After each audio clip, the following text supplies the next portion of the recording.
Egypt is a country of great mystery, is it not? I think it is. I mean, one thing you can say about it, it's never a dull day, right? I mean, one day you got elections, next is a president feigning his death, then he's jumping up and doing laps, and then you got, military junta leader council just pretty much dictating our lives for the next century or so. It's fun, it's always a fun day in Egypt. But why is that? I think it's genuinely because we, as a people, have stopped giving a shit for so long that we find ourselves incapable of doing so once more. I mean, it seemed like we were capable of doing so for about 18 days or so, early January, February last year, if somebody remembers that little minor event. Anyways, there seemed to have been a glimpse of hope when the Egyptian people could, for once in their lifetime, at least this one, care or give a shit about something. But why was that? Why did we give a shit about that? What was it that triggered it? If you ask me, I think it was because for once we had a unified goal.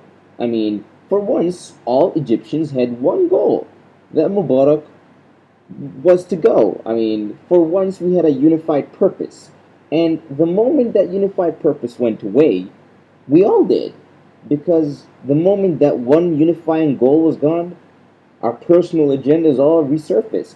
And suddenly you couldn't agree on which pack of cigarettes was good. You couldn't agree on a damn thing because what united us had also broken us. But why is that? Is it because Egyptians, as a nation, as people, have become too dwindled down by, you know, being struck for too long that they can no longer get up and unify themselves if it just wasn't this one huge step to cross over? I mean, think about it. If people had actually granted themselves a little bit of purpose after those 18 days, if people had actually talked with one another rather than tend to their own personal agendas, just think of how different it might have been. But also, think of how not different it might have been. How so? Think about it for a second. You're growing up against a regime that's been dominant and ruling since the 50s, maybe even before then. You're like a little shrimp in this evolutionary tagline of theirs.